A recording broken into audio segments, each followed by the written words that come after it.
From the Kogut Institute for the Humanities at Brown University, this is The Confluence, Ethnic Studies and the Public Good, a podcast about ethnic studies as an insurgent intellectual movement, site of contestation, and driver of transformation. I'm Shelley Lee, Professor of American Studies at Brown. And I'm Gina, Pérez, Professor and Chair of Comparative American Studies at Oberlin College. Ethnic studies is at a crossroads, facing serious challenges about its value and importance, at the same time receiving growing recognition for its role in preparing citizens for our diverse democracy. Through conversations with thinkers and practitioners in and outside of the academy, The Confluence explores how ethnic studies serves a public good, transforming education and our broader world as we grapple with questions of race, migration, identity, and justice. Hello, Gina. Hi, Shelley. So here we are at episode 2. In our first episode, we explored the origins and ethos of ethnic studies with George Lipsitz and Robin D.G. Kelley, two field-defining scholars who spoke powerfully about honoring struggle and advancing justice, and through their example, modeled solidarity and camaraderie. We touched on how ethnic studies has changed over time, and that's what brings us to today. For this episode, we're focusing on a particular generation of scholars, those who went to college in the late 80s and 90s, and then entered the academy during a very different moment from the formative 60s and 70s. We want to explore what it means to build careers in ethnic studies as Gen Xers. By the late 80s and 90s, when our guests were in college, they weren't fighting to create programs from scratch. They were joining departments that already existed or were being created, navigating institutions, and dealing with tenure requirements. Meanwhile, the country was changing with new waves of immigration, culture wars, budget cuts, debates about multiculturalism and political correctness. And so we wanted to explore the questions of what does ethnic studies become when it's no longer only about struggle from the outside, but about building and sustaining from within? What happens to the field when the world we're analyzing keeps shifting? So those are some of the questions we want to explore. So one thing we want to note up front, in this conversation, you'll hear from scholars of Asian American, Africana, and Latinx studies, but not Native American and Indigenous studies. And that reflects a number of factors, which will become clear in the conversation, but it also points to some of the uneven ways that ethnic studies and its subfields have developed. So we'll begin by introducing our guests. Pawan Dhingra is a sociologist and the Vice President of Equity and Inclusion, the Aleki Parodi and Seth Frank 55 Professor of U.S. Immigration Studies, and the Chair of the Asian American and Pacific Islander Studies Program at Amherst College. He's a multiple award-winning author and a former curator at the Smithsonian. He is a former president of the board of the Association for Asian American Studies and the South Asian American Digital Archive. He has a forthcoming book called Success Won't Save Us: How Asian Americans Experience White Supremacy and Can Fight Back.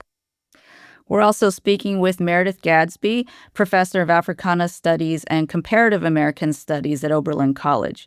She is the author of the book Sucking Salt: Caribbean Women Writers, Migration, and Survival, and her research focuses on migration, identity, and the African diaspora.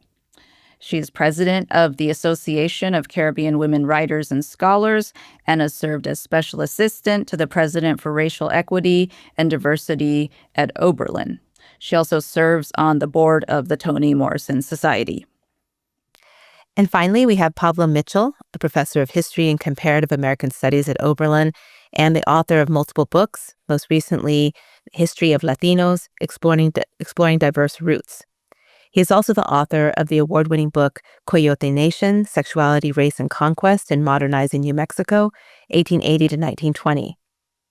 In 2008, he was named one of 10 emerging scholars by the magazine Diverse Issues in Higher Education. Pawan Dhingra, Meredith Gadsby, Pablo Mitchell, welcome to The Confluence. Thank you. Thanks. Really nice to be here. Yes, pleasure to be here. So today we're bringing in a generational perspective by speaking with scholars of Asian American, Latinx, and Africana studies who entered the academy after ethnic studies had gained institutional footing. For listeners who are new to the subject, ethnic studies emerged from student protests on college campuses in the late 60s and 70s that led to the establishment of the first programs in Black studies, Chicano studies, Asian American studies, and Native American studies, sometimes in separate entities, sometimes together under the umbrella of ethnic studies. The names of these branches of ethnic studies have evolved. New subfields have emerged, and ethnic studies can now be found in older discipline-based departments like history and English, as well as newer interdisciplinary units.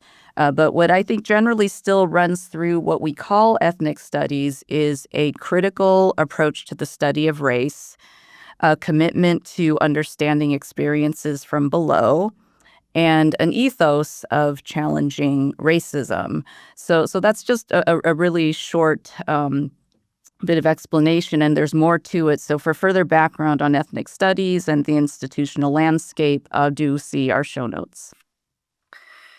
So the five of us were colleagues at Oberlin College for many years. And at Oberlin in 1968, there was a program in Afro-American studies that was created and that predates American studies at Oberlin, which was established in 2000.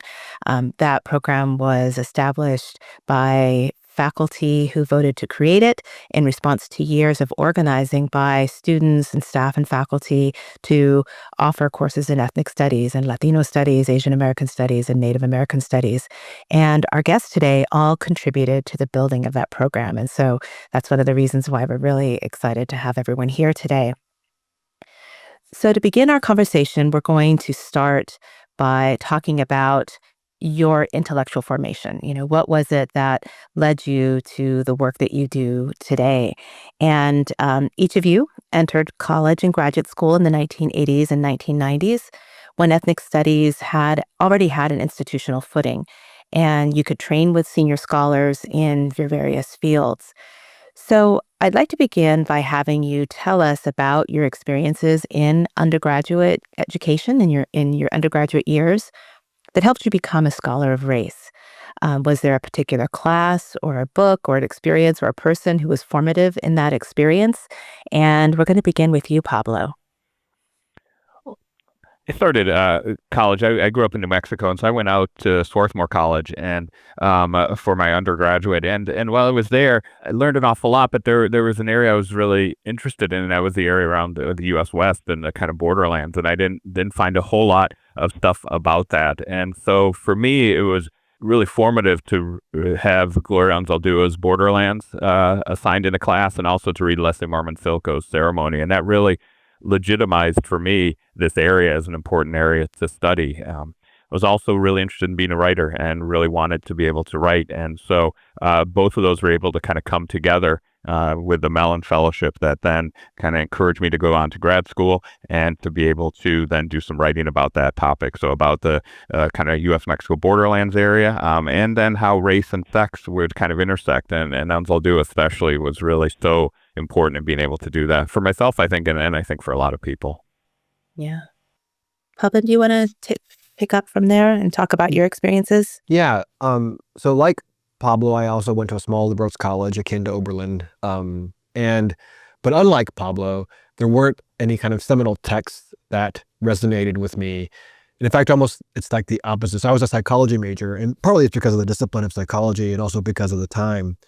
There was just a general lack of conversations around Asian America and Asian, much less South Asians or Indian Americans. So I often was trying to fill in the gaps of what I was reading and doing independent studies or writing a paper that was kind of inserting the experience of Asian Americans in a topic in a course that wasn't there. And that's really what kind of inspired me to, and I had support from faculty there to do so. And that's what inspired me to kind of want to pursue this more when I realized there's both a kind of a gap of knowledge that I was interested in learning more about, and people were around me telling me this is worth pursuing. I wasn't being told, this is just too parochial or anything else. So while there wasn't anything that kind of captured my imagination, it was kind of a growth despite that in some ways. Yeah. Mm-hmm. And how about you, Meredith? So, I realized that there was a lot of overlap between my late undergraduate experience and my early graduate experience, because I entered graduate school in '93. And for me, there was a period of intense violence against Black people that was happening in New York City. So first, there was kind of institutional violence in the experience of who we now call the Exonerated Five, who were 5 men who were accused of sexually assaulting a white woman in Central Park. And many years later, DNA evidence made clear that they were falsely accused, and they were also violently coerced into confessions during that period. And one of the things that stood out for me was that the current president paid for a full-page ad in the New York Times calling for the execution of those young men. And then in a few years before, and that was in 1989, and that was the year I graduated from high school, right? And then a few years before, there was the attack on Michael Griffiths in Howard Beach, New York, which was where I went to middle school, right? Junior high school at the time. And then when I entered my undergraduate institution, which was also a small liberal arts college in upstate New York, there was the controversy around the accusation of sexual assault by Tawana Brawley. And in each of those moments, I saw a kind of a failure of the state, particularly law enforcement, to properly support and protect Black folks. And so I navigated undergrad in the midst of those issues. And then in graduate school, I encountered a network of faculty who were deeply engaged in talking about social justice, and who were activists in their own right, who approached this work from an interdisciplinary perspective. And I think in many ways, that's what kind of shaped my evolution as a scholar interested in all of those related issues. These were really helpful, kind of personal and intellectual biographies that help us to understand what got you animated and kind of activated about intellectual life and also political life, and how that connected with your intellectual life that then led you to pursue a PhD and an academic career. But I'm also wondering, because we wanted to have a generational discussion, and you and we are all people who came of age in the 80s and 90s, which is a very different time than the late 60s and 70s, when these student activists were calling for ethnic studies. And so in the conversation we had previously for the first episode with Robin Kelley and George Lipsitz, we talked about how the culture and politics of the 60s and 70s shaped the kinds of questions that they were asking, right? So anti-war movement, civil rights, Black Power, et cetera. So thinking about your generational experience, how do you think the culture and politics of your generation, our generation, shaped the questions that you were asking? And do you see those generational concerns as distinct from the scholars that you trained with, the students you teach now? But just like what do you kind of think of as distinct about your generational experiences and how that formed you as a scholar? And then ask Pawan. Yeah, it's a great question. So I think to some degree, in the 90s, let's say, the discourse was still, I think, primarily, and I'm happy to hear if Meredith and Pablo or you both, Gina and Shelley, disagree. The discourse was primarily, I think, around kind of race and racism as a way to think about marginalization, structural inequalities. I was a sociologist in grad school. There's a lot, some of the texts that you have to kind of put up with as a sociology PhD student or kind of in the canon of sociology have such titles as like the declining significance of race. And so that's a debate you're having to deal with. And in ethnic studies, which I had the privilege of working with also in grad school through Gary Okihiro, obviously had different kinds of considerations. But even then, I think it was trying to just move beyond that declining significance of race kinds of framings, but still focusing on race and racism as the rubric through which to understand the experience of groups. And intersectionality is tied to that. As opposed to, for instance, thinking about, white supremacy as a distinct notion than racism, or some other colonialism, for instance.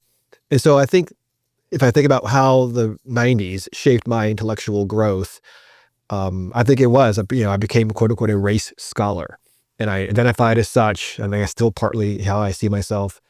And I think that's somewhat indicative of the time, at least in the fields that I was kind of learning. Right. So against the backdrop of reading all these things, pronouncing the declining significance of race. Right. You're having to defend the significance of race, in other words. So ethnic studies, I think, was a tool to do that, was one of the spaces that was doing that. But I think even ethnic studies was in a kind of the framings that they used back then in Asian American studies was trying to demonstrate that Asian Americans have a long history here. And Shelley, you know this better than I do, that they have experienced racialization in certain thematic ways that ties to how other people have done so, but it's still around this question of race as an over kind of the orienting rubric. Right. So kind of a space to push back against some of that other literature. I would build on that and say, for me, and I think for a lot of people, the importance of someone like Anzaldúa was the analysis of gender and sexuality, and that it was impossible really to be able to understand these kind of racial formations, the history of Latinos and Latinas in the U.S. without really taking gender and sexuality seriously. And so I think that was a particular moment that kind of emerged in the 80s and 90s, where I think many of us came out in this kind of intersectional kind of moment. And I think then the programs that we started to want to build reflected that sense that we needed to really understand, say, the history of Chicanos and Chicanas in the U.S. We really needed to understand sexuality in a much more kind of profound way. And so people like Anzaldúa, Sherry Moraga, and others were the ones who really, kind of nudged us to be able to do that, and then to apply it to our different disciplines. And for me, the history, but then sociology, obviously literature, and so on. One of the things that stood out to me from what you all were saying is how we kind of leaned into difference. So for in terms of my own graduate training, it was incredibly, the depth of it for me as I look back on it was really astounding, because we were trained by a network of scholars who encouraged us to lean into difference. So diversity was a word that we were using in a number of ways. And we also were pushing back against the idea of multiculturalism that we felt didn't adequately reflect all of the work and all of the contributions of the people whose work we wanted to elevate. We were committed to working against silencing, right? And I, as a graduate student, was trained in the midst of the kind of evolution of cultural studies, right? I'm thinking about people like Stuart Hall and Hortense Spillers, Kavina Mercer, came of age reading Audre Lorde, where, difference was identified as a superpower. So for me in my own work, I leaned into difference in relationship to thinking about the diversity of Black cultures and Black communities, right? I grew up in New York City in a predominantly Black community that was also, in many ways, in many pockets, predominantly brown. It was, there were, it was Asian American. It was also many people who were Asian who had recently arrived. And so I grew up in Queens, which is the most diverse borough, right, in New York City. And so there wasn't any conflict for me, for instance, between being Caribbean and American at the same time, right? And so much of the work that I did involved talking about the diversity in terms of Blackness. And then I was trained in a program in Comp Lit where we leaned into those intersections of identities and also leaned into class really deeply, right? And so I also wanted to say that for me, I'm a hip hop generation, right? So the evolution of hip hop in the 1970s in New York City and the Bronx, I mean, and of course we know hip hop isn't exclusively located in that space in the present, existed as a result of intense class politics, right? A number of absences, right? Inefficient support by the state and local municipal government and so on, and also an incredible amount of creativity that existed in communities of Black people who identified as Black and Latino, Black and African American, Black Caribbean, right? All at the same time. And I think that experience encouraged me to really approach the work that I did in particular types of ways. So I want us to talk a little bit about institutionalization in your own careers and how when you were hired at Oberlin, each of you was hired in a particular department or program, within your disciplines, Latino history, African American and Caribbean literature, and Asian American sociology. And you had to make different kinds of choices about what to publish and where to publish and, what to write about. And so I would love for you to talk a little bit about what kind of work you were doing in the early stages of your career, how you made choices about what to publish and where to publish, and how that is tied to kind of your understandings about race in America more broadly and about the fields you're a part of. And maybe we could begin with you with this one, Meredith. That's a great question. Fortunately, being hired in an African American Studies department, I had an incredible amount of latitude. I think if I had been hired into a different type of department, I would have felt a lot more confined. But I was in a department that was already interdisciplinary. So African American Studies at Oberlin was interdisciplinary from the onset. And so I didn't have to struggle against or struggle with colleagues who didn't understand the appropriate venues for publishing my work. I will say, though, that I also felt like I needed to publish in particular types of venues, in particular types of university presses, in order to have my work be respected. And the work that I published, particularly the first book and the early articles, did revolve around thinking about Caribbean communities and Caribbean culture and the creation of communities, right, that existed often in hostile landscapes, and the resources that people developed within the region and also outside of the Caribbean region. I can jump in and say that I felt I was in the sociology department at Oberlin, and I think because of a couple of things. One is the individuals in the department, but also because of comparative American studies being there and having an appointment in the comparative American studies, and people in my department being supportive of that new department. I never felt actually a sense of constraint or what I could publish or where I could publish.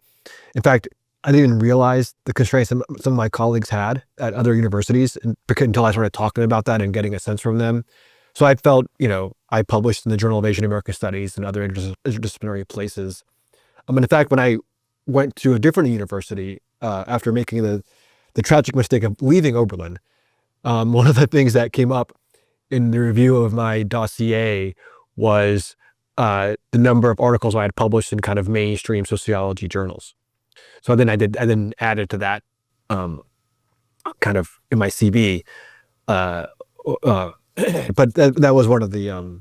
So I think I had a kind of a different than normal experience, but because the thing you're mentioning is very real. That's an interesting point. If I could just interject, what I found is, I'm trained in English and comparative literatures. What I found is that joining in an Africana Studies or an African American Studies department then made me suspicious to English departments and literature departments. And the question always became, what specifically is literary about your work, as opposed to being a kind of Africana or African American studies focused, which was always a very problematic question, which I think also guided the choices that I made in terms of where I submitted my work, right? So that I could be legible in different types of spaces, even though I didn't feel confined in my existing department. And I think it's also really important for ethnic studies at Oberlin and comparative American studies that we had these really strong and really supportive existing programs of African American studies and Africana studies, and then also gender and women's studies that then without that kind of institutional support with then senior scholars coming in and saying, no, this is really important, and not feeling that it's going to draw away from their own resources, and their kind of generosity really made that possible. And so I've always really been grateful for those folks to be able to do that. Right. Okay. So we actually do want you to tell us more of that story. So while at Oberlin, you were all in different departments. I was there too. Pablo was in history, Pavan in sociology, Meredith in African American, now known as Africana Studies. But we all worked together in this new unit called Comparative American Studies, or CAS for short. Gina was one of the first tenure track hires in Comparative American Studies, CAS. Pablo and Meredith were at Oberlin before CAS was established. So what do you remember about those early conversations and efforts around CAS, and just, put a story together for us? Pablo, feel free to jump in anywhere. I remember an incredible amount of excitement at the time, particularly working with colleagues who were concerned that there wasn't a place to talk about particularly kind of, Latina communities and Asian American communities from a domestic perspective, right? There were pre-existing departments that dealt with, in some ways, right, the experiences of, people from the global South. But there was a frustration, I think, that was growing around the ability to have certain types of conversations here.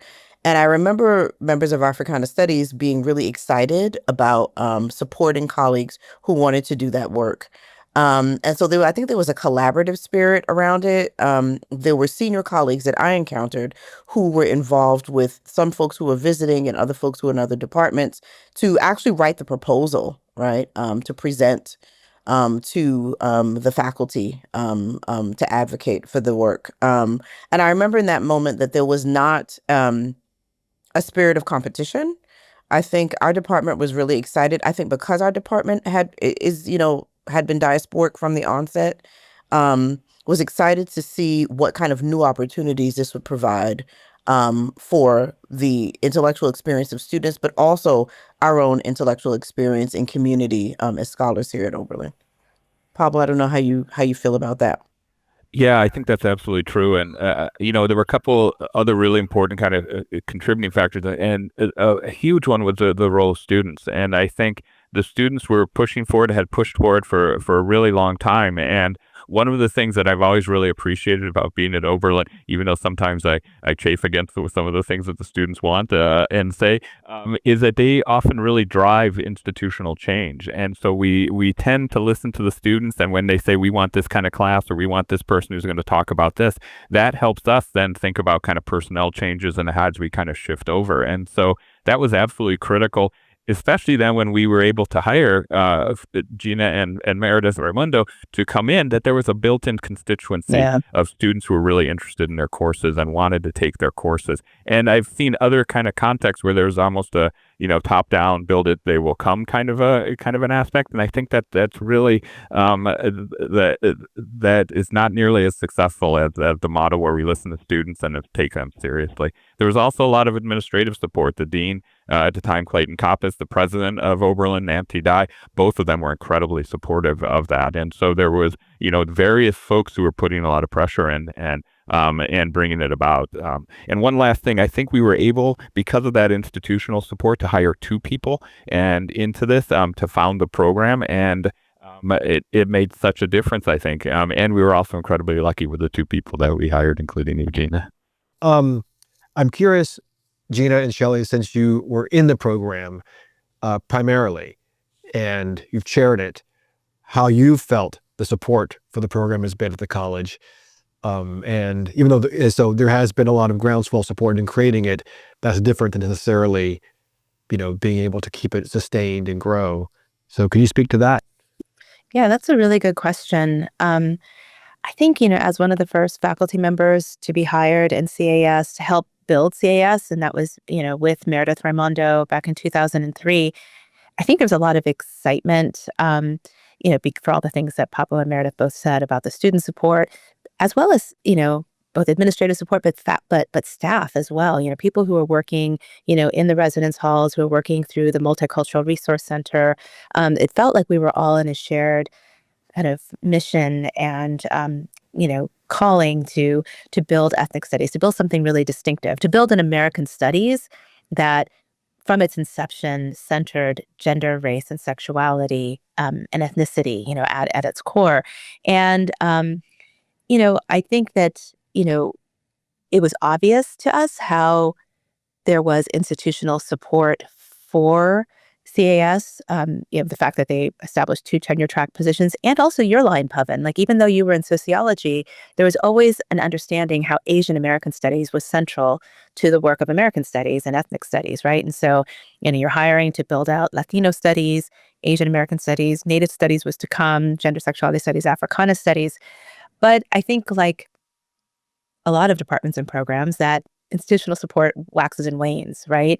And so I think that it was really hard in those first few years, um, trying to explain to faculty and other departments the value of what we were doing, about kind of the intellectual project of ethnic studies and of Latino studies. I remember having a lot of conflicts with some senior faculty who were not particularly supportive of the work that we were doing, and tried to reduce what we were doing to identity politics, as if that's a really terrible thing, and that's a whole nother conversation. And trying to have lots of different conversations with people in some of the traditional departments about how what we were doing was something that is complementary to the work that they do. It also, allows us to interrogate some of the questions from even our own fields of studies. So I'm a cultural anthropologist, and to see this as something that was a shared kind of intellectual project, rather than something that was undermining the work that they were doing. And so that was at the level of the faculty. But even institutionally, from the administration, the moment like 2008, comes around, when is retrenchment. Their ethnic studies and CAS was on the chopping block. At one point they cut. They decided they were not going to hire an Asian American history. And we had to fight to and mobilize and organize and make the intellectual case for why Asian American studies needed to remain in CAS. Well, I feel like I was the beneficiary of all the fighting and organizing and building that you all did, because by the time I was hired at Oberlin, all of you had tenure, right? So Pablo chaired the committee that hired me, and Pavan took me under his wing, and so I felt like I was, I felt like the luckiest person, at Oberlin for a while, because I knew that a lot of work and discipline and tenacity went into building CAS, but then, saving this position that I got to occupy. And that, I think, continues the generational story, right? Like, we're similar in age, but I also kind of benefited from the advancement that you all achieved individually and collectively. And as a result, I felt very supported in my teaching, in my scholarship, in having my time protected, and then after tenure, and being appointed to this or that committee, and then chairing the department. Then I came really face to face with the hard work of sustaining and protecting this kind of unit, and really came to understand, especially in times of austerity in the college, that we can't take any of it for granted, Right. like, no matter how good it feels like it's going. So I think it's a really good point about the fact that Shelley, the Asian American history line, was actually terminated. And then it had to be brought back in. It wasn't if it was discussed for termination, right? And, to Pablo's and Meredith's point before, if you don't build it from the ground up, you're not going to have the kind of the community support to go argue to the deans to maintain something and bring something back. And so this is not a story of a really progressive college investing in this and growing it all the time, right? And that's not critiquing Oberlin. It's just a reality. And these things ebb and flow, and it takes a lot of groundwell support to keep them going. Yeah. Yeah. One of the things that's beautiful and exhausting about this work is constantly feeling as if you've got to argue to folks from different demographics that you have to argue with them about about the value of this work, the degree to which it's valuable, not just to us as colleagues, but also to students. So part of the liberal arts project is supposed to be about preparing students for an ever-changing world, right? Yet the work that we do in our departments provides them often with the intellectual and the cultural competencies to be able to do that work. And now, you all raise the issue of this kind of generational experience. I think it's astounding to me because, Pablo, like when we were hired, the shift moved to like 40% junior faculty in that moment, to the extent that we were able to shift even the time that faculty meetings happened from 4:30 to 6, which was horrendous, to earlier in the day, right? And so I don't know if at some point we'll have an opportunity to talk about the kind of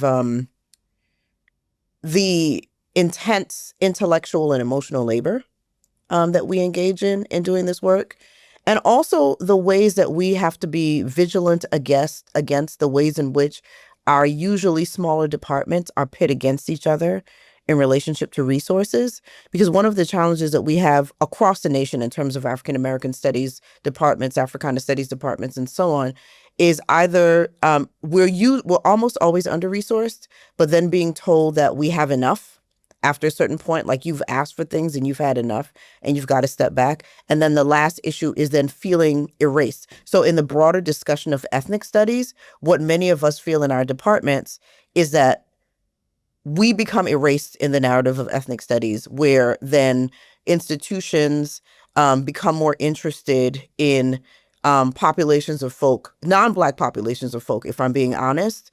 And then we kind of get relegated to like a back burner because we're no longer as interesting, right? Or as sexy, right? As these newer departments, right? Who are doing different types of work. And so I just wanted to throw that out there. There's always this challenge to not fall into the trap of feeling as if we're in competition with each other, as opposed to sharing students in a particular type of intellectual community. Each of you have been department chairs, have been museum curators, equity officers, associate deans, and association presidents. And we're having this conversation now when ethnic studies is facing, incredible institutional threats. And, the past year, for example, 22 states have passed legislation restricting or eliminating DEI programs and ethnic studies requirements. And in the state of Indiana, for example, they've eliminated 70 DEI-related programs, and they're reviewing academic standards tied to ethnic studies for language that they deem, quote unquote, divisive. So as people who are inside of the field and people who have held leadership roles, I wonder if you could talk a little bit about kind of what are some of the specific kinds of misconceptions that you've had to address around ethnic studies in your leadership positions, and what are some of the different ways that you've responded? And maybe we'll begin with you, Pawan, since you were talking about your time at Amherst and the leadership roles that you have at Amherst College. So I think this is, the defining issue, right, in some ways of our moment. So, at Oberlin, I can't speak what it's like at Oberlin, but I would imagine that we're somewhat protected there because it's private, well-known kind of reputation. At Amherst, somewhat protected as well. We're also the blue state, which helps. But the critiques that are happening right now, not just about divisiveness as a kind of code word, but explicitly on topics of gender and race, right, and transgender, are really disrupting disrupting what we can do under this guise of trying to create viewpoint diversity. or, safe spaces for folks. And what I worry is that people have to make real concessions on what they want to teach and what they can research, even what they can apply for grants on, as a result. And even in protected spaces, you have to, like some of our colleges, we're not immune to those kinds of concerns, the fears that people walk into their classrooms with. And one of the things that's really, unfortunate, as you kind of said in the question, Gina, is that, somehow DEI is being read as the divider on campus. And these spaces, ethnic studies spaces, or, however you want to describe it, are, whether it be student-centered or the classroom, are putting people into separate boxes and not letting them connect with each other, right? And we know that's not the case. We know that these spaces provide necessary, camaraderie for folks so they can engage in the other spaces that kind of dominate the campus at large. We don't have the same critiques of athletics for some reason, right? Mm-hmm. Even though we do it here.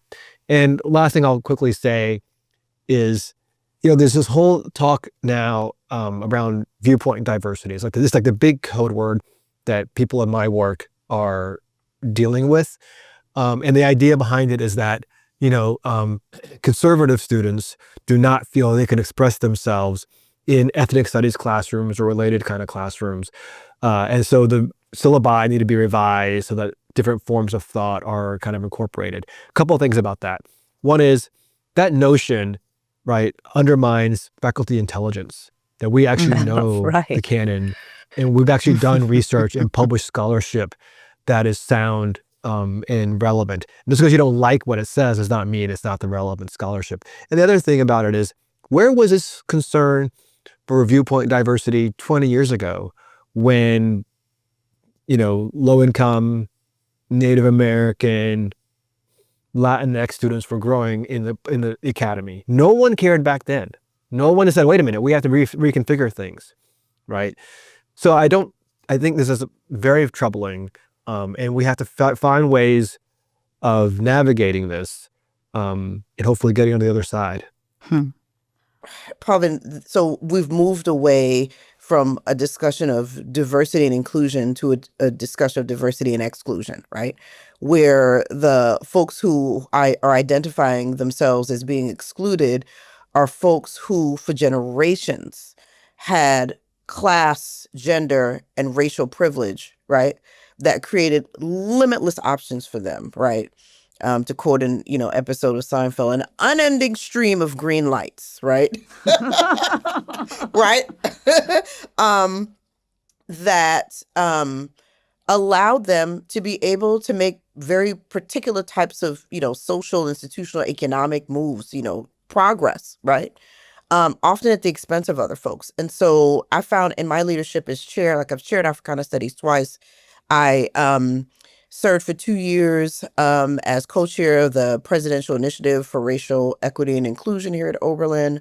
And one of the things that I was tasked with the co-chair was to review all of the institution's business, basically, to identify what we are doing well in terms of thinking about diversity work and where there were points of tension, right?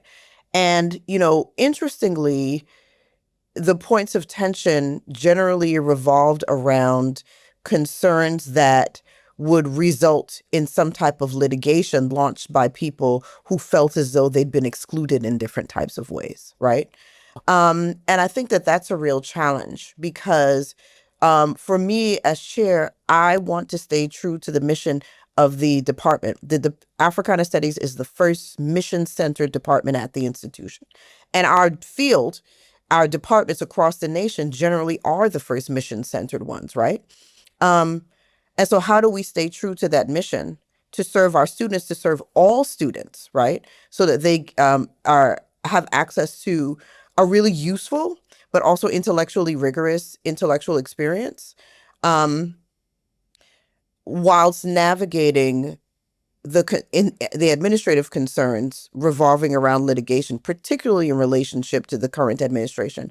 But I want to say that this is not our first time at this party, right? we're consistently finding ourselves in waves and cycles. I mean, that's a part of the work that we do. We talk about the long journey of this work and how we navigate these experiences. I found it incredibly challenging. One example is that it's Africana Studies at Oberlin College in terms of faculty are all people of African descent, right? There has never been a moment at which we have not been challenged for that. So the argument is that there must be something exclusionary happening there because we're all of African descent, as opposed to imagining a world where the best candidates for these positions just happen to be of African descent. It never occurs to folks that can be an issue, right? And our argument is always like, well, are you asking other departments that are seemingly homogeneous superficially, if this is an issue there? So I think that issue of being accused of excluding folks is a real challenge. In the classroom, I find one of the things that we do is we're talking about institutions and we're talking about structures. And there are individuals who are embedded in those structures, right? But we're not singling out anyone. We're talking about, human experience writ large, right? And so how we manage that in terms of our leadership to support particularly our most vulnerable faculty, right? And our students.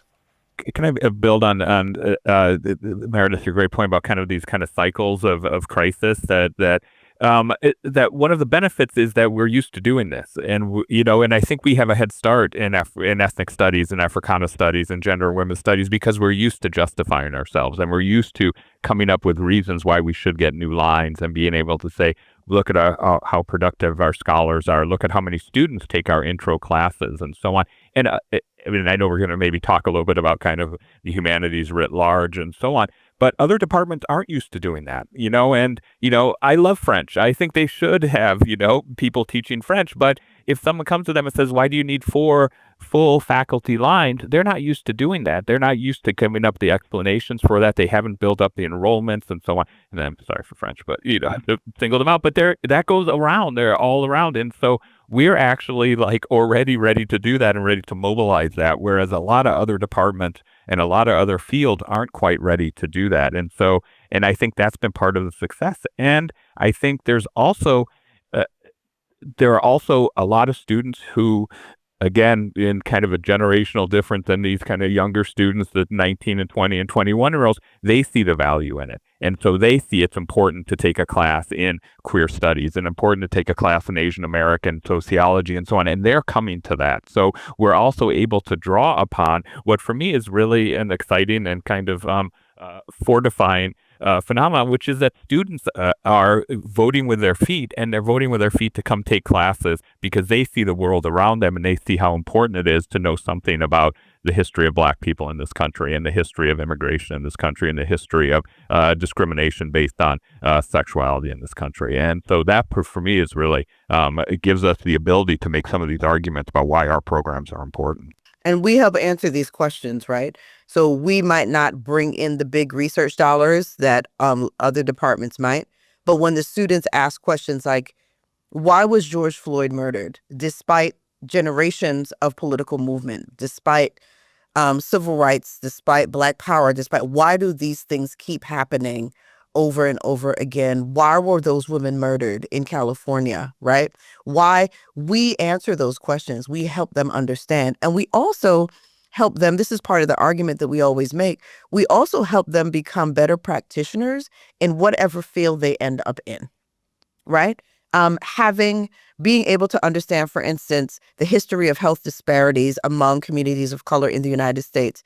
Those of our students who end up in public policy, who end up in medicine, they're better practitioners. It matters for a doctor who identifies as being African descent, working in predominantly Black communities, to walk into a hospital room and approach a patient and address an elder patient by their last name. You know why? Because there are generations of Black people who were addressed using names that weren't of their choosing. People called them whatever they wanted, and they're expecting to be disrespected, right?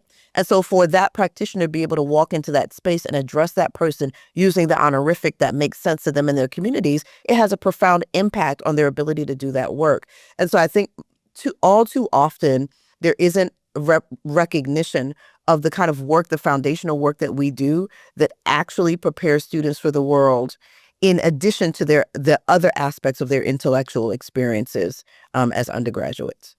I think that there's an irony in our generational experience, because ethnic studies emerged in the late 60s and 70s at a time when I think higher education was still widely seen as a public good, right? Because it creates informed citizens, it helps to create an educated workforce and innovations that benefit everyone.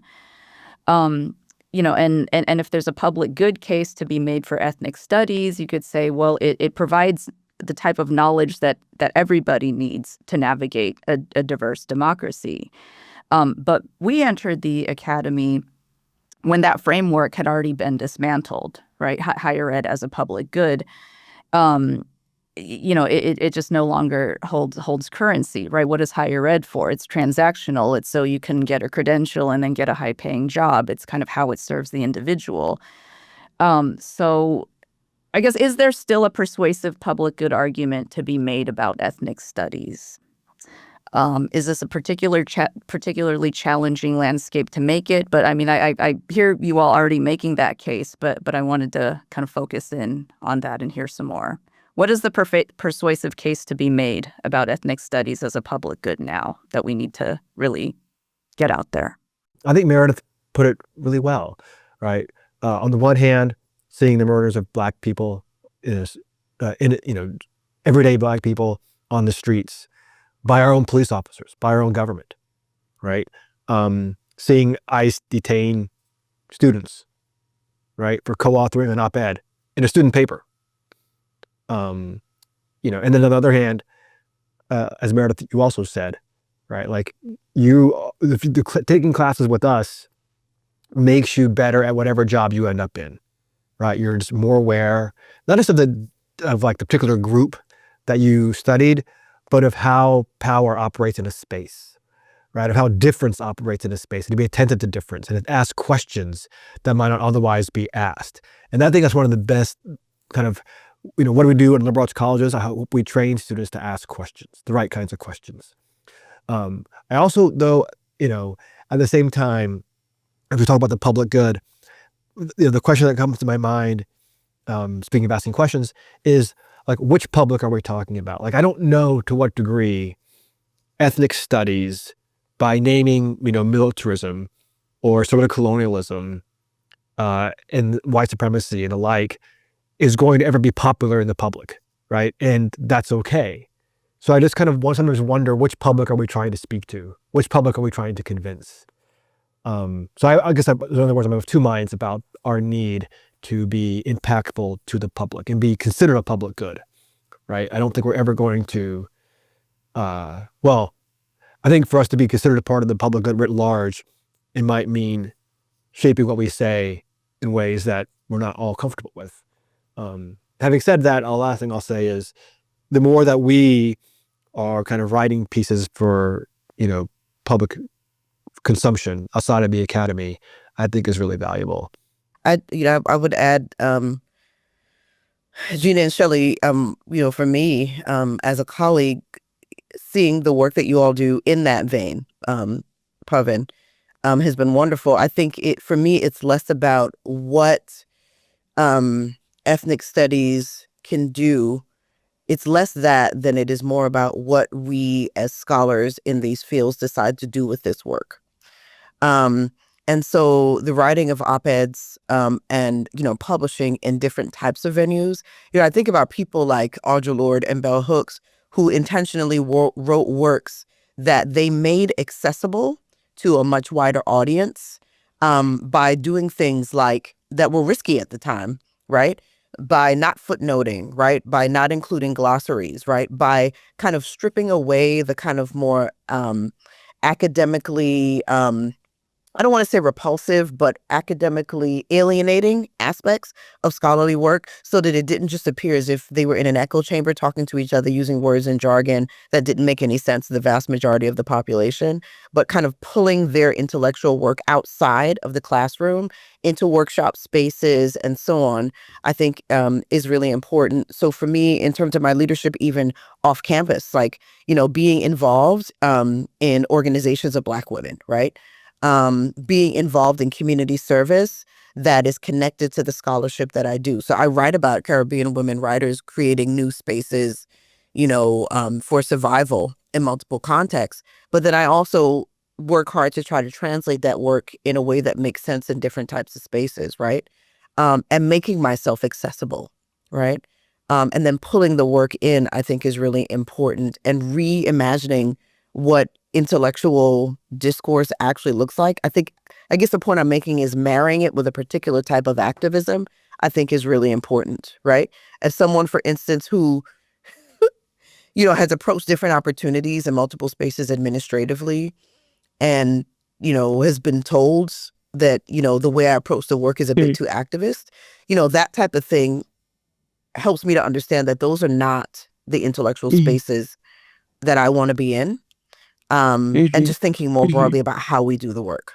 I was thinking about the public good kind of from the perspective of students, and especially students of color, and especially Latino and Latina students, the students I kind of work in some ways the most closely with. And I worry about ethnic studies as kind of a brain drain, that we have these programs that are set up at elite colleges and universities that are drawing kind of the best and the brightest from some of these communities in Chicago and Houston and LA and Brownsville, all of these different places to come to places like Oberlin or Brown or Amherst or a variety of different places.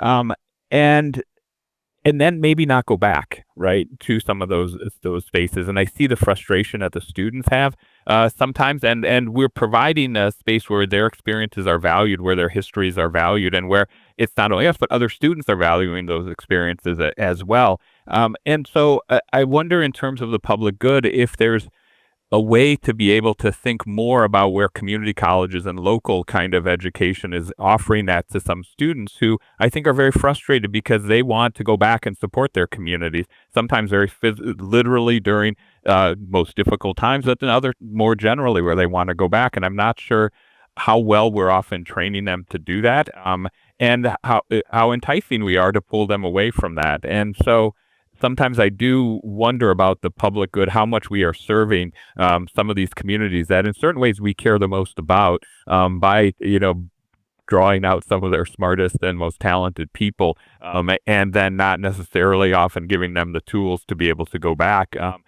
And maybe they don't want to go back, and maybe they would stay and support those communities. So that for me is a different type of kind of maybe understanding the common good and the public good is, especially because ethnic studies comes out of this activist kind of locally oriented tradition of places like San Francisco State and saying, okay, what's going on in San Francisco and so on. So that'd be another way I'd be kind of thinking about public good, I guess. It's interesting that you say that, Pablo, because I really, maybe we should talk about this for more, because what I'm finding though is I feel like our students do go back. I feel that even if when they leave Oberlin and even if they go on to graduate programs, the scholarly work that they do, like there are a number of students I think about, and you shouldn't name names, so like Brian Cabral and so many other students who their graduate work revolves around those questions, and they start grappling with them here, and then they continue to grapple with them there. And then in their postgraduate work, they end up doing exactly the type of work informed by that research that makes me really proud. Like, I think of the number of majors, and it's important to note that we have so many Africana studies and CAS double majors, which I think the proof is in the pudding. Like, that makes me really proud, right, to see that. And those students, if they're in public policy, they're doing public policy around access to affordable health care. In their legal work, they're thinking about immigration law and policy. So many of them end up being educators, K through 12. I'm always gratified when I see the ways that they make that transition. I think the return, the going back, means different things in different ways. And I'm always encouraged by the ways that they translate their learning here into that work for the common good. So I think it's interesting that you raise that issue, because I see it in so many wonderful ways, the way they're actually doing that. And at the end, I feel so gratified that this wasn't such an alienating experience, and that grad school wasn't so alienating that they don't feel as if they can do that. It's really interesting. I'm glad you raised that. Yeah. I mean, I think those are some wonderful kind of examples. I feel a tension from my students that they're not able to be the kind of activists they want to be, and that some of them then will go on and become that, but then they go on to grad school and then they go on to get jobs as university professors and teaching ethnic studies, which is exactly kind of what we want in a certain way. But I don't think for some of them that that's addressing some of their more kind of local concerns about what's going on in their very specific community that they're kind of caring about. Yeah. I think this is such an important question, and I think that it's making me think about this next question I have about like just how transformative this scholarship has been in ethnic studies for 50 years, because, as each of you have eloquently outlined, like part of what students are learning when they come here are these histories of, the ethnic studies strike in San Francisco State, learning about the Black Panthers and the different kinds of community-based as well as intellectual projects that they were a part of. I'm thinking about, Asian American liberation struggles in the 1960s and how they were thinking both domestically but also globally and transnationally, thinking about empire, and how students are so inspired by these stories, and they want to do the right thing. They want to go back and they want to be the activists. They want to get back to the communities that they come from, and they're struggling to figure out how to do that, both and to make a living, right, and to be able to support themselves. What are the things that our students are learning through ethnic studies about the United States and about America that they wouldn't necessarily know otherwise if they hadn't taken our classes? And maybe we'll begin with you, Pavan. That's a hard question to answer because, there's been 50 years of ethnic studies and, it's hard for me to even imagine an academy without it, frankly, at this point. But so one way of answering, I guess, for me would be beyond ethnic studies, kind of telling certain histories that would otherwise not be known, and then hopefully making those part of the public kind of consciousness. I think one of the value, and then also beyond kind of, as I said before, naming certain types of structural foundational inequalities that we are embedded in the nation. Beyond all of that, beyond all the theory, and even beyond some of the content, I think one of the attributes of ethnic studies is that at its kind of foundational element, it said the experiences of people who you normally talk about, they need to be heard. They have the story they need to tell. And if we're not hearing from them, then you're not understanding whatever the situation is. And ethnic studies prioritizes that. And I think we've gotten to the point now where you have to take that in, right? And I think one of the ways in which we know ethnic studies and DEI generally has been so powerful is because they now want to dismantle it, right? That's an example. That's a kind of a sign of how impactful it's been. And I know that we don't conflate DEI and ethnic studies. I will say that the attacks, that DEI, and because of my own positionality, in my mind, is kind of the tip of the spear of these critiques, right? It's the attacks on race-conscious admissions, affirmative action, the attacks on DEI spaces on campuses, they're all connected. And the next step is undermining what we can teach. And then, and then who we can hire, all the things. So that's a bit of a side point, but I just don't want to lose sight of how these things are connected, even though in our own little microcosm, micro-universes, we see them as really distinct. I think I think that's all very true. I was thinking more on the kind of the new knowledge aspect of what ethnic studies has done, and I think ethnic studies has opened up this incredible new space of creating knowledge about the world that we live in that was fairly constricted 50, 60 years ago. And there was a limited world of what we know about this. And because of the way ethnic studies folks are constantly looking for new sources about their people's lives and sometimes drawing them from very, very limited kind of resources where they talk a line about this person being from Mexico. And suddenly we go in and we study that more and we want to understand more about who that person is. And it's brought to then the broader scholarship and the broader world a whole new array of sources that are then available to kind of study and to see as important. And I think, Meredith, your point about hip hop is a great one, because now suddenly there's this broader world that's available not only to ethnic studies folks and not only to African American studies folks, but to a broader group of scholars who can take this seriously and have started to kind of take it seriously. So in that way, I think ethnic studies has really broadened our access to new knowledge by the kind of work that we do and the kind of uncovering and almost kind of archival and excavatory work that we're doing. I would also add to the issue of method, helping students understand the relationship between power and privilege and perspective, I think, is a really important intervention that we make in the work, in that there are multiple perspectives from which we can approach cultures and identity, and that actually matters. And also being self-reflective about what we bring as human beings in the world to the work that we do, right? Really matters as well. And I think discussions of power and privilege allow us to be able to allow students to be able to think really carefully about kind of how they want to intervene in certain discussions and participate in ongoing dialogues as well. I also appreciate that students at the end of every semester, I ask them kind of like, what did they learn? I think I might have borrowed this from Shelley. Like, what did you learn? What did you want to learn more about? Like, I asked them, like, what made you angry? What did you find confusing? And one of the things that they always say is that I didn't know about a lot of this, and I just thought that people were being erased, but I didn't realize that it's not that people were being erased or that they were invisible. My community's always been here. It's just that nobody cared. And so when scholars care and open a window, what a difference that makes. And it made them think about the difference that they could make.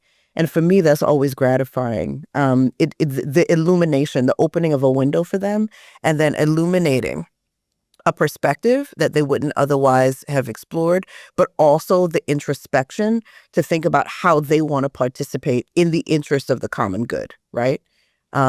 I think is really important. Yeah. So we do have a final question, and Meredith, your comments set us up perfectly. So at the end of class, I would ask students, what did you learn, as a way to review, but then also what do you want to learn more? And part of that is to underscore the fact that our learning is never done, right? And you finish a class, doesn't mean that you know everything there is to know, but hopefully, like, you're still curious to continue learning. So in the spirit of the liberal arts, which for me is fundamentally about being a constant learner, constantly curious, what are you most motivated to learn or better understand right now? There are probably a lot of things that I want to learn, or a lot of things I do want to learn. Well, a lot of things I don't know much about, so that's for sure. My ignorance is vast and deep. But I'll say that one thing that, as we were talking about ethnic studies for public good, op-eds, I wonder. So I've written various op-eds and still have many of you. Like, do they ever make a difference? Like, if people ever read something and then like, oh, I now disagree. I now am convinced that what I thought before was wrong, and this is the right way of thinking about it. Obviously not. Or at least I assume not, despite whatever pride I take in something I've published. And so I am curious about how do we create learning environments for people to take things they believe and have those challenged and actually come to a different realization, a different place there than they were before. But I worry that a lot of how we do this is not so much, a lot of what we're doing and we do well is presenting like cases. I present a case here and I bent an argument there and I teach this thing there and my syllabus creates this. But where is the work we're doing to create learning environments that are not just about taking in new knowledge, but I'm actually able to disagree with what I thought before. I'm actually able to think differently now than I did before. And I, think that's something for us to, if we want to invest in the idea of the public good, then I think that's part of it. Building off that, Pawan, I was thinking about a significant portion of this population and this country, voted for Donald Trump. And that as we think about the common good and the public good, that's I think an important group of people to be able to bring our content to. And I actually would like to learn better how to bring some of the lessons that we know in ethnic studies and sexuality studies and Africana studies to some of these communities, and who seem, on the surface at least, incredibly resistant to it. But I actually believe that deep down, there are some commonalities there that are really possible, that there are people who believe in immigration and that believe that that it's okay to love who you want to love, and a whole variety of different kinds of things, and have been incredibly upset and disenfranchised by the way our economy has moved in certain ways in the last 20, 30 years. And so I guess I would want to learn how to better come into conversation with those folks and bring some of the lessons of ethnic studies to those folks, because I actually really do believe that they will, if not embrace them at first, that they might listen, and I think they would eventually learn some of those lessons as well. So I think my approach is a little bit different. I want to find opportunities to find the best ways to support communities of folk who are already doing this work to be able to do the work and stay healthy and whole. Might be a bit controversial, but I'm less interested in doing the persuasive work than I am in the cultivation of communities of care. Because I feel as though we've had centuries of antagonism. And despite that antagonism, many of the communities that we write about persist and continue to do this work.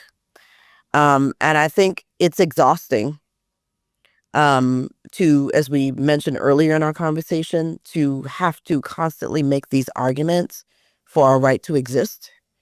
And at this stage of career, and I think also life stage, I really am committed to spaces of affirmation that help us to mobilize to continue to do this work without, frankly, sacrificing our physical, our psychological, our emotional health to do it. And I don't know if that quite answers the question. So at the organizational level, for instance, in terms of the organizations that I'm a part of that aren't necessarily scholarly, they're community-based. I'm in various organizations committed to service in my leadership. I chair boards and commissions that, kind of serve communities in different types of ways. And I'm doing all this reading and leadership to think about ways to better support those communities. And I find that work affirming. Frankly, fighting all the time is exhausting, and I can do it, but I don't always want to be doing it. I don't want that to be, I find that sometimes to be a distraction from the work that I find most joy-filled. Does that make sense? My word for the year is joy, right? And how can I continue to joyfully do the work that I love in support of communities I hold dear? And how do I marry my scholarship with my activism and my community and civic engagement to do that work? Yeah. I'd like to know more about how I can do that. I really like that. I think it gets to some of the things we've been talking about, those generational kind of changes. And I think, I think about that a lot, and where I am now kind of upper middle career, to put it nicely, and how we can kind of support then younger scholars and younger kind of community members doing that kind of work, and what our own kind of institutional standing can provide and can kind of do for that. And so I appreciate you saying that, and then thinking about that, and thinking about how we can kind of provide support and mentorship in a certain way that reflects then where we are kind of career-wise. Are we old heads now? We might just be. I'm glad they started with Robin and George as opposed to us. It makes us I know. feel not Are as old. we mid? I don't know if we're mid-career. We are or not mid-career. Are we We're senior. No, that's- Are we? that's oh, past. Senior. So we're all senior colleagues. Yeah, yeah, I mean, and yeah. the kind of, I would, before it was presented as what responsibilities we have, and I don't see it as I said, like, what kinds of, what type of a mentor and advocate do I want to be, right? How do I use the privilege that I now have to do good? Because I come from a community of scholars who, when they were senior to me, did an incredible amount of good for me, right? And how do I continue to do that work? I think it's really interesting. Each of your responses is just so you. I'm once again just inspired by, being in your presence and hearing all of you speak. So thanks for that. Thank you. It's joyful. Appreciate this work. Well, I think you bringing us together, both of you, how you frame these conversations, I think is really, really touching and thoughtful. So I appreciate both of you very much. Well, thank you. Well, and I just wanted to say, I read somewhere that Gen X is the best generation. That's so self-serving, Shelley. Who cares that we're old? I will share the article with you. But yeah, this has been wonderful. It's been joyful and affirming to be in conversation with you all, and I have a lot of gratitude for just getting to walk my own professional path with you all at some point, sometimes for long or short stretches, because it's brought a lot of growth and friendship, and it's been very valuable to have had this opportunity to think generationally with you, because it for me it has brought into sharper relief how ethnic studies has changed as the world has changed. So thank you so much, Pawan Dhingra, Meredith Gadsby, and Pablo Mitchell. Thanks. It was great. Thanks so Thank much. you.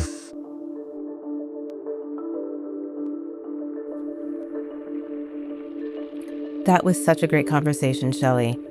Hearing Pablo, Meredith, and Pawan talk about how they came to the work that they do in ethnic studies was really inspiring, and I thought it really built on some really great insights from our first conversation with Robin Kelley and George Lipsitz. What were some of your takeaways? For me, the big takeaway was the theme of paradox, and how this generation of scholars came of age when ethnic studies was gaining ground institutionally, yet racial injustice and resistance to new ideas about race persisted. The guests talked about how they were navigating contradictions, witnessing and trying to understand ongoing injustice, and encountering intellectual blind spots, while also inheriting powerful new frameworks and receiving the encouragement to develop their own. Yeah, I agree. That was really powerful to hear them talk about that. So we want to thank you all for listening to The Confluence. Join us next time as we step outside of the academy to explore how ethnic studies is changing public understandings of race in America, particularly how they're doing so in museums and other spaces of public engagement.